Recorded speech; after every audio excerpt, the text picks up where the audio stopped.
আমার দেহটা নয়, কারণ আমি তো ভক্ত হতে পারি নাই। ভক্তকে বড় বিল্ডিং আলা বাড়ির ওই বাড়ি না, হ্যাঁ, ভালো মন্দির করেছে ওই বাড়ি ভক্ত না? হ্যাঁ তাই না? উনি ভক্ত না? দিন ভরে মালা জপ করে তিনি ভক্ত না? কি দিন ভরে মালা জপ করলে তিনি ভক্ত না থাকে? তাই সাধুর দেহটা হচ্ছে ভগবানের চরণে অর্পণ করে দেওয়া, ওই দেহখানা ভগবানের হয়ে যায়। এজন্য সাধুর বদন দেখা আর ভগবানের বদন দেখা একই হয়ে যায়। রাধে রাধে। এক না দুই, এক না দুই, বিশ্বাস আছে কি? কৃষ্ণলীলায় এরকম দৃষ্টান্ত আছে, গৌরীলীলায়ও আছে। ভগবানকে ভক্তকে আঘাত করায় ভগবান কষ্ট পেয়েছে, আছে না? তাহলে এটা কারণ কি? অর্থাৎ ওই দেহখানা কার? ভগবানের।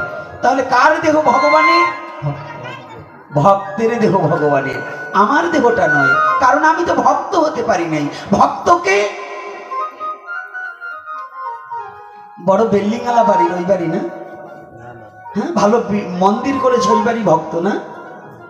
হ্যাঁ তাই না? উনি ভক্ত না? দিন ভরে মালা জপ করে তিনি ভক্ত না? কি দিন ভরে মালা জপ করলে তিনি ভক্ত না? কথা বলছেন না কেন? আমার সাথে কিন্তু কথা বলতে হবে। অনেকে বলেন যে ভাগবতে কথা বলা যাবে না। কোন কথা বলা যাবে না? ভাগবতে কোনো প্রশ্ন করা যাবে না। কোনো প্রশ্ন করা যাবে না। ভাগবতটাই প্রশ্ন দিয়ে শুরু। কি প্রশ্ন দিয়ে শুরু? যে ব্যক্তি প্রশ্ন করেছিলেন সে ব্যক্তি কে গো? যার কথা পূর্বে বলিয়াছিলাম তিনি হচ্ছে মায়াতেগী, আর যার কথা বলবো তিনি হচ্ছে মাতৃগর্ভে থেকেই ভগবানের রূপ দর্শনকারী ভক্ত। ভাগবতে অন্য কাউকে এমন সিদ্ধান্ত দেওয়া হয়নি, শুধু একজন ব্যক্তির সিদ্ধান্ত দেওয়া হয়েছে।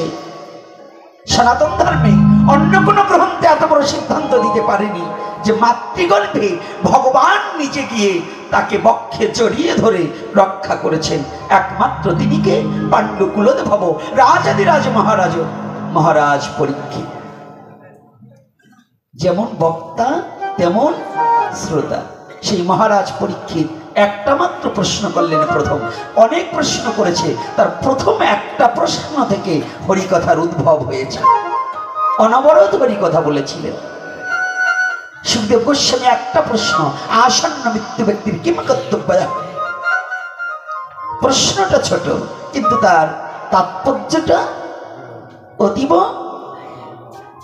বড়। কি করে বড় হলেন?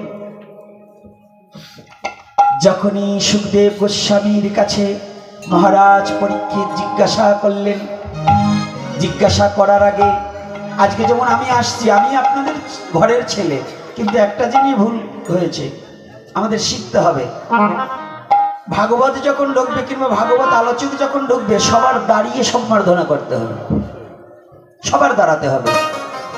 নারী পুরুষ কারো বসে থাকতে পারবেন না, কারণ ভাগবত হচ্ছে সাক্ষাৎ ভগবানের দ্বাদশাঙ্গ আর ভাগবত দ্বাদশী স্কন্ধ, এটার সাথে সমন্বয় করেছে। এজন্য ভাগবত যখন প্রবেশ করবে এবং ভাগবত বক্তা যখন প্রবেশ করবে, শুধু আমি নয়, যে কোনো ভাগবত বক্তা আসুক পৃথিবীতে, বাংলার নয়, ভারতে নয়, আমাদের যিনি আসুক তেনাকে সম্বর্ধনা জানাতে হবে দাঁড়িয়ে। কি করতে হবে? কই আমরা শিখছি না, আমরা জানছি না, আমাদের দাঁড়াতে হবে। আর আজকে আলোচনা বিষয়টা আমি সর্বপ্রথম বলেছিলাম যে সনাতন ধর্মের পৃথিবীতে সর্বশ্রেষ্ঠ সনাতন ধর্ম, আর এই সনাতন ধর্মের স্তরটা কি করে সাজিয়ে দিয়েছে এটার উপরেও আজকে একটু আলোচনা করার সিদ্ধান্তবাদ করব। তাহলে আজকে প্রশ্ন করলেন কি? আসন্ন মৃত্যু ব্যক্তির কিম কর্তব্য, আমার কর্তব্য কর্ম কি? ভাগবতীয় কথায় প্রবেশ না করে শ্রীল সুখদেব গোস্বামী প্রভুপাদ প্রথম 3 বার বললেন সাধু সাধু সাধু। এই যে কর্তারা, এই সাধু কথাটা জানার আগে আসুন আমরা মালাটাকে পরিধান করিয়ে দেই ভগবান। তবে আমার অসীম বাবার আজকে একটু না বলে ছাড়বো না। সব ঠিক আছে, মালাটা কিন্তু ঠিক হয় নাই। চেয়ারম্যান আসলে, এমপি আসলে ভালো মালা কেনেন, কিন্তু ভগবানের জন্য একটু ভালো মালা হবে না কেন? ওই রকম এমপি, মন্ত্রী, মিনিস্টারকে যিনি অনন্ত কোটি সৃষ্টি করতে পারে, তাকে দান করার জন্য বাজারে সবচেয়ে ভালো বস্তু, ভালো খাবার, ভালো কিছু তাই দান করতে হবে। এজন্য এই যে মালা, এটা কিন্তু বনমালা হয়নি। বনমালা হবে নাভির নিম্নদ্বার পর্যন্ত পড়তে হবে, নাভির নিচে যেতে হবে। আর কাগজের মালা কিন্তু ভগবানের জন্য না, যাতে মধু হয় না, সেই মধুবিহীন পুষ্পের মালা কখনো ভগবানকে দান করা যাবে না। কি কষ্ট পাচ্ছেন নাকি? রাধে রাধে। কথাগুলো কষ্ট পাচ্ছেন আপনারা? না সত্য না মিথ্যা বলুন? চেয়ারম্যান মেম্বার আসলে পরে আমরা ভালো ফুল টাকা দিয়ে মালা গাঁথি, কিন্তু ভাগবত ভক্তকে টাকার মালা দেওয়া যাবে না, তবে ফুলের মালা কিন্তু সবচেয়ে বাজার থেকে ভালো মালা আনতে হবে, যাতে সুন্দর পরিবেশটা দর্শন হয়। তথাপিও আস্তে কথা বলবেন না, কাছে বসছেন, কোনো কথা হবে না, কিন্তু সাউন্ড হবে না। যখন কথা বলবো আগে শুনবেন আজকে, আর আপনারা বলবেন, আমি শুনবো। তাই এইবার সবাই একটু রাধা মাধব কীর্তন কি করবো? কাদের কাদের ভগবান হাত দিয়েছে, হাতগুলো কি একটু দেখতে পারি? রাধে রাধে। সবাইকেই তো ভগবান হাত দিয়েছে, শুধু আমাকে দেয়নি। ভগবান আমাকে হাত দেয়নি, যে হাত থাকিতে ভগবানের চরণে তুলসী দেওয়া হয় না।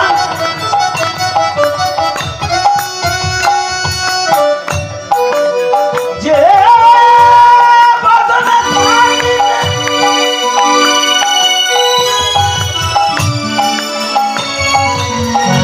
বদনে ভগবানের নাম করা হয় না, সে বদনে থাকিতেও সে বদনে বোবা।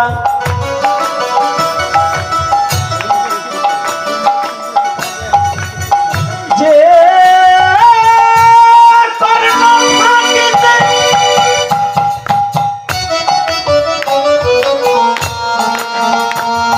আমার ভগবানের নাম শ্রবণ করা হয় না, তার কর্ণ থাকিতেও সে কর্ণ বোধি।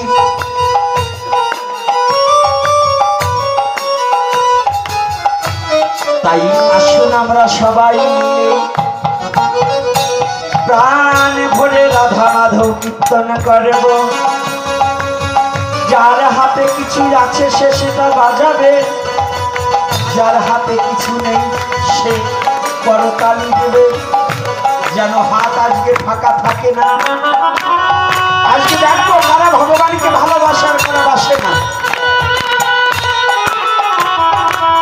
মার বাবা নেই, যাদের হাত ফাঁকা আছে তারা বাজাবে, করতাল পাবে তাল, করতালি দিয়ে রাধা মাধব কীর্তন করবে। আর যাদের হাত কিছু আছে তারা সেটা বাজাবে, তাই না? আসুন আমরা সবাই মিলে, সবাই আমার তালনে। আর বিগত আজকে দেখুন ঢাকা থেকে 6:30টার পরে আমি ভাঙাতে নেমেছি, সেই অবস্থায় আপনাদের চরণ দর্শন করার ছুটে এসেছি।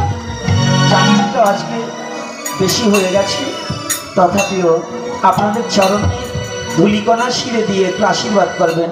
যতটুক সময় বসে থাকি ততটুক সময় যেন গুরু গোবিন্দের, গুরু গৌরাঙ্গের কথার মধ্য দিয়ে সময়টা অতিবাহিত করতে পারি। আসুন সবাই মিলে একটু রাধা মাধব কীর্তন করি। জয় রাধা মাধব, জয় কুঞ্জ বিহারী,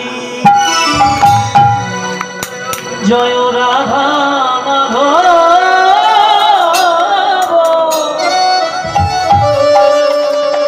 জয়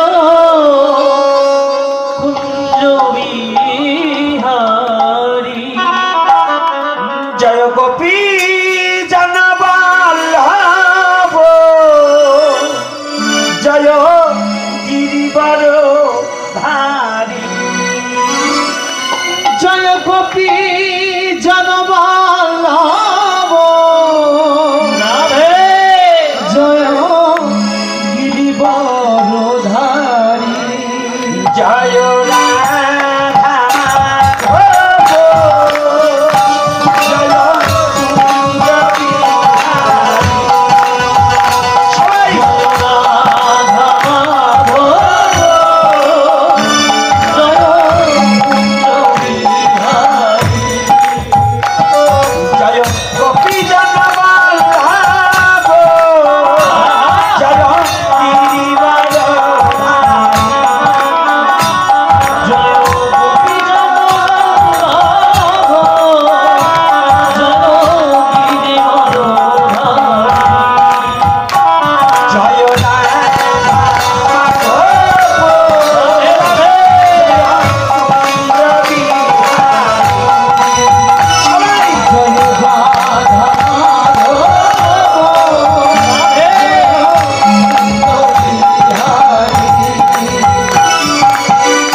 श्रीमती राधा रानी की प्रेमेर ठाकुर भगवान गौर हरि की जय निताई गौर हरि जय निताई जय गौर हरि बोल जय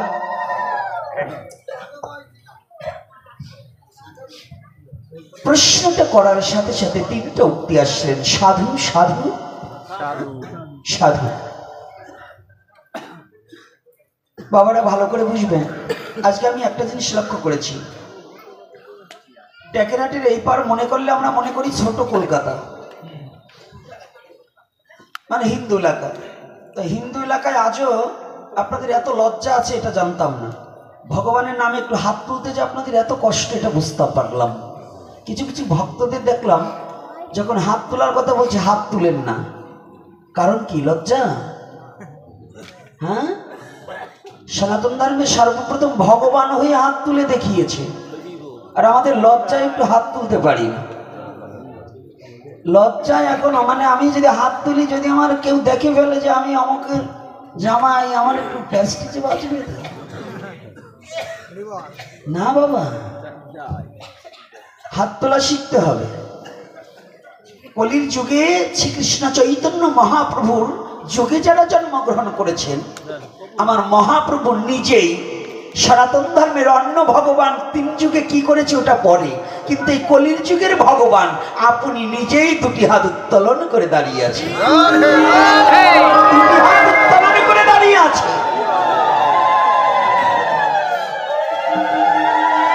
আপনি না করলে ধর্ম শিখানো না যায়, এই তো সিদ্ধান্ত গীতা ভাগবতে গায়।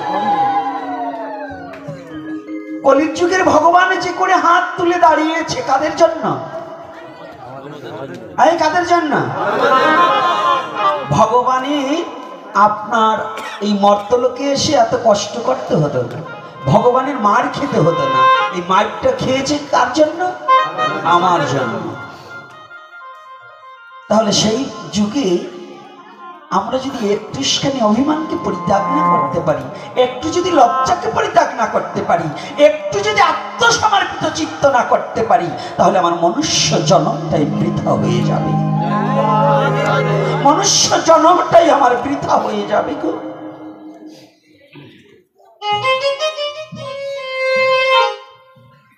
যখনই বলছে আসন্ন মৃত্যু ব্যক্তির কিম কর্তব্য, শ্রীল সুখদেব গোস্বামী প্রভুপাদ অন্যদিকে চিন্তা না করে তিনটা উক্তি করলেন, সাধু সাধু সাধু। মহারাজ দুটি নয়নের জল ছেড়ে দিয়ে মহারাজ পরীক্ষিত কান্না করে দিয়েছে। মণিবর, আপনি কাকে সাধু বলছেন? অভিশপ্ত জীবনে তো কোনোদিন সাধু হওয়া যায় না। আমার জীবনটা অভিশপ্ত, আমার এই অভিশপ্ত জীবনে আমি তো সাধু হতে পারিনি। একটিবার কথাটা একটু ভাবতে হবে। সনাতন ধর্মের গ্রন্থগুলো এমন করে জীব শিক্ষা দেবার নিমিত্তে আলোচনা হয়েছে এবং লিপিবদ্ধ করা হয়েছে, আমার মতো মূর্খ জীব শাস্ত্র কি বলছে বুঝতে পারি না, তাই শাস্ত্রটাকে হৃদয়ে ধারণ করতে পারি না। আর ভাগবত হচ্ছে এমন একটা অস্ত্র, মায়া মুক্ত করার অস্ত্র। ভাগবত শ্রবণাম মঙ্গলাম শুধু শ্রবণ করেছি, কিন্তু তার প্রত্যক্ষ মূর্তিমান হচ্ছে সুখদেব গোস্বামী। মাতৃগর্ভে ভাগবত শ্রবণ করে মায়া মুক্ত হয়েছিল। ভাগবত এমন একটা জিনিস, একটা প্রত্যক্ষ আর একটা পরাক্ষ। প্রত্যক্ষ কোনটাকে বলছে? নিজে শ্রবণ করা, আর পরাক্ষ হচ্ছে পরের কাছে শ্রবণ করা। শ্রীল সুখদেব গোস্বামী প্রভুপাদ পরাক্ষ ভাবে মাতৃগর্ভে থেকে প্রত্যক্ষ নয় পরাক্ষ ভাবে শ্রবণ করেও মায়ামুক্ত হয়েছিলেন। আর আমরা এত হরিকথা শ্রবণ করার পরেও আমাদের বিন্দু মাত্র মায়া মোহটাকে পরিত্যাগ করতে পারছি না। কারণ কি? মূলত কারণ কি? অর্থাৎ আমাদের সঠিক শ্রবণ হচ্ছে না, সঠিক শ্রবণে হচ্ছে না।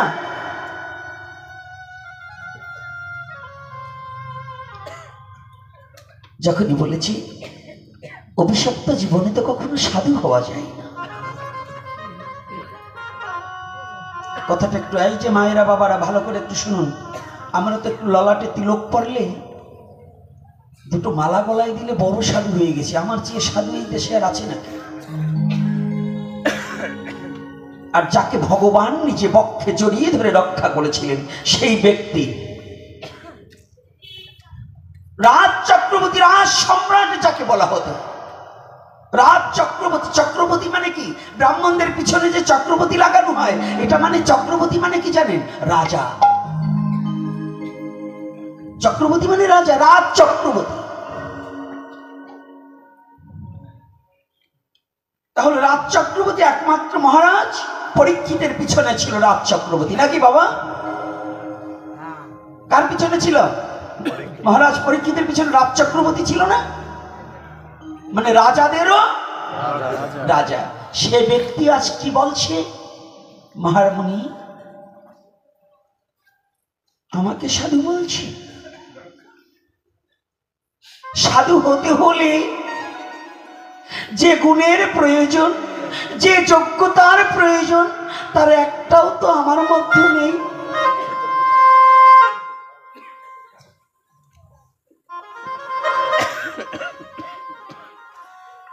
মহারাজ, আপনাকেই আমি সাধু বলছি।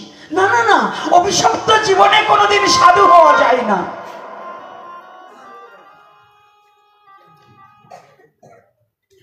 আমি কখন সাধু হব? শ্রীল সুখদেব গোস্বামী প্রভুপাদ বললেন, মহারাজ, আপনি যে কখন সাধু হয়েছে আপনাকে বলছি। আপনার পিতামহর চেয়ে অতীব উত্তম প্রশ্ন আপনি করিয়াছেন। মহারাজ, পরীক্ষিতের পিতামহ কে গো? অর্জুন। হ্যাঁ, অর্জুন। অর্জুন, তাই তো। পিতামহ মানে ঠাকুর দাদা, পিতামহ মানে ঠাকুর দাদা। যুব সমাজ যখন আসছে, যুব সমাজদের আজকাল তো আমাদের পিতৃ পরিচয় হারিয়ে যাচ্ছে। সনাতন ধর্মের ছেলে মেয়েরা পিতামহ কাকে বলে, প্রপিতামহ কাকে বলে, এগুলো হারিয়ে যাচ্ছে। পিতাই তো চেনে না এখন, ড্যাড চেনে, পিতা চেনে না এখন। জল চেনে, পানি চেনে, জল চেনে না। কথাটা বুঝতে পারছেন? এখন চেনে না, চেনে। সনাতন ধর্মের ছেলে মেয়ে এদের এখন প্রাচ্য দেশের ভিন ধর্ম ভাষাটাকে প্রয়োগ করছে, সনাতনী ভাষাটাকে ভুলে যাচ্ছে। এরা আর কয়দিন পর বাবার নামও ভুলতে বসে গেছে। আর বাবার নাম তো ভুলেই গেছে। তোমরা যাকে বাবা বলছো তো ক্ষণস্থায়ী বাবা, কিন্তু চিরস্থায়ী পিতাকে, জগতের পিতা কৃষ্ণ, তাহে যে না ভজে বাপ, পিতৃদহি পাতকির হয় জন্মে জন্মে তার। এখন সনাতন ধর্ম অবলম্বনকারী অনেক অনেক পথমত সৃষ্টি হয়ে জগৎ পিতা পরমেশ্বর ভগবান কৃষ্ণকে ভুলে যাচ্ছে। এরা কৃষ্ণ নিন্দায় উন্মুখ। কৃষ্ণ নিন্দা করলে এদের আনন্দ বাড়ে, কিন্তু স্বয়ং ব্রহ্মা বললেন জগতের পিতা কৃষ্ণ, তাহে যে না ভজে বাপ, পিতৃদহি পাতকির হয় জন্মে জন্মে তাপ। যে চতুর্মুখ ব্রহ্মা, সৃষ্টিকর্তা ব্রহ্মা, তিনি নিজেই বলেছিলেন ঈশ্বর পরম কৃষ্ণ সচ্চিদানন্দ বিগ্রহ, অনাদির আদি গোবিন্দ সর্ব কারণের